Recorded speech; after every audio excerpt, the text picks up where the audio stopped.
Right, okay, we're here on the Bodyguard junket. So, you came to the Bodyguard, and it's obviously a big movie which comes with a lot of history. It's well loved by a lot of people. So, when you approach a role like that, when you came up for this, did you think to yourself, this is a big thing, I'm taking on the roles of Whitney Houston and Kevin Costner? So, was that in the back of your mind when you took on the role, or was it just, I'm going to go and do this? Fortunately, they didn't offer me the Whitney role, so I didn't have to worry about that one. But, do you know, funnily enough for me, I think it's different for Heather. I'm sure she has the ability to respond, and I'll let her do that in a minute. But yeah, for me, it's like, what's the role? I mean, Lawrence Kasdan, who wrote it with Steve McQueen originally, and Diana Ross was also the other person in the frame for the other role. And so he's written a brilliant character. The reason the film was a great success, they're two great characters, performed brilliantly by two great performers, which if you get that combination, then you've got a hit on your hands. But what remains are two great characters, and what for me, Frank Farmer's brilliantly written. He's enigmatic. You don't quite know what he's thinking all the time. You want to know more about him. He's a real man's man. He doesn't say much a lot of the time, but he has a great strength and certainty about him. And he falls in love with a fantastically complicated woman, and that slightly undoes him a little bit, and that's a great role to play, and that still remains the case. So yeah, so just wanted to get hold of the part, really. Yeah. You know, I think they've left such an indelible stamp on it that it wasn't something that, for me, and I know Lloyd as well, that we were like, yes, sign me up. It wasn't that. I think sometimes these parts come along and you go, whoa, all right, that's pretty, can I? Am I capable? Can I do this? Yeah. And so it took a little bit of time. I had to sit down and pray and make sure this was the right thing, because we were following in some pretty big shoes. And not only the shoes of these two artists who've done the parts before, but the shoes of just the movie and what the movie has done in the lives of all these people, you know, what we remembered. So, so yeah, after you kind of get over that part of it and you're like, okay, I'm going to do it, then it's exciting, but it's still tough.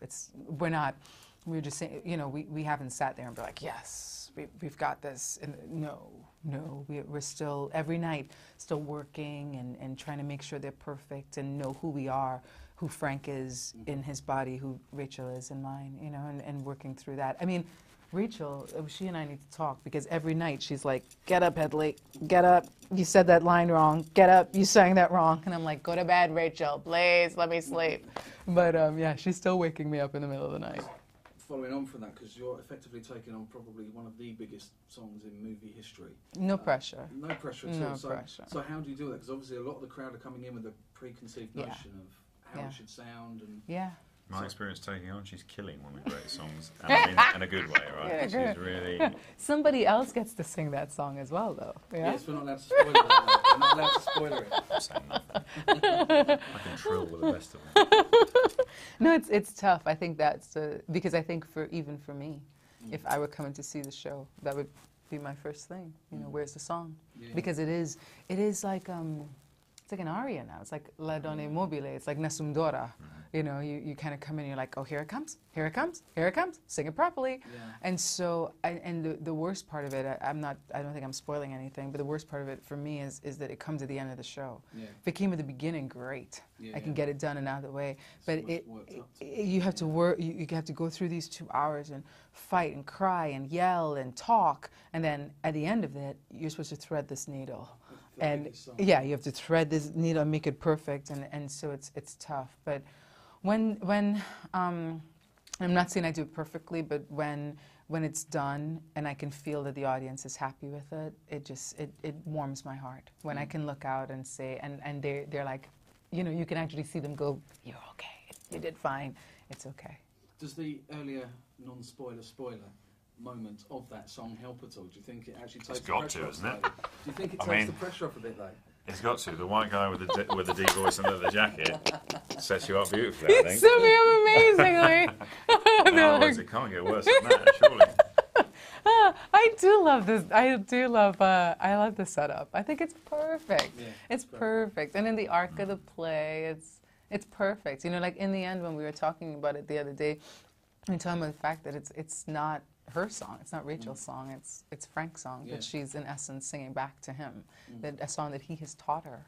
a song that she remembers on this amazing night that they had, that, you know, he sang, or that, you know, he was a part of, and that when she sings it in the end, it's for him. And whenever she sings it in her shows, it's his song. That's what she sings in her heart. That's what she sings to him.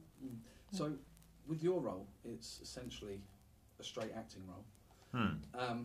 In a musical, that's quite strange to have somebody who is just acting, per se. So, do you ever get the urge when they're all off doing their big numbers to actually sort of, I can sing, I'll have a go?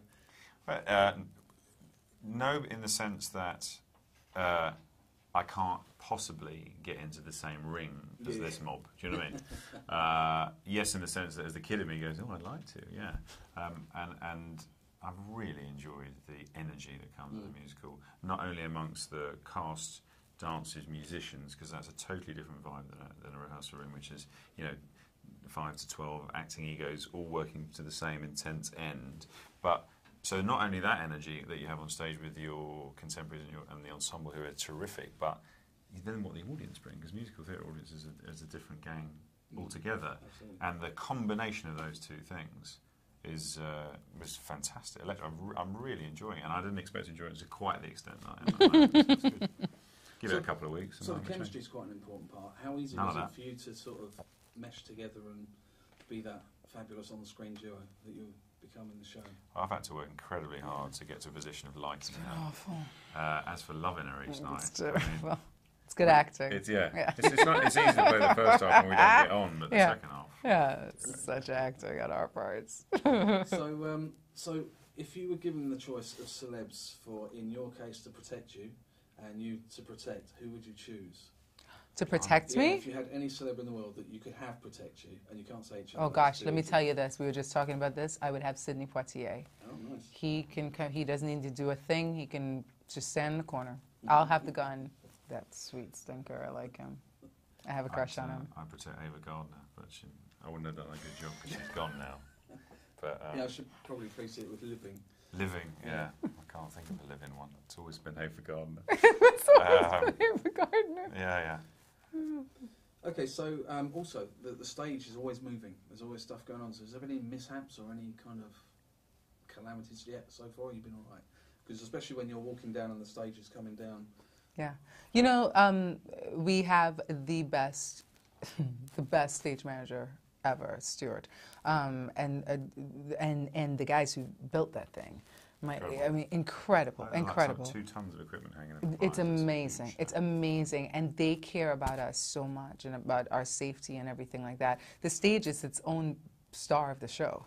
You know, so, and everything that happens and what comes out from nowhere, if you know what I mean, and everything like that. So far, so good. The beauty with the stage and the way it was, I would say, built, is that if anything goes wrong, there's so many safeties, and they catch it. Yeah, you need to be careful of this stuff these days. We have to be careful. The shows get bigger and bigger, and people can't get injured. But no, I mean, we had to stop on the second preview, I think, because the set didn't work. We had to make announcements. Well, you know, I think bigger audiences quite like that. Yes. Get the director saying, "Hang on a minute, we'll come back." But now we're settling in really well. Yeah, she's doing okay. The stage, she's hanging in there. Well, that's brilliant. Thank you very much. Our time's up. Thank you. Thank you very much.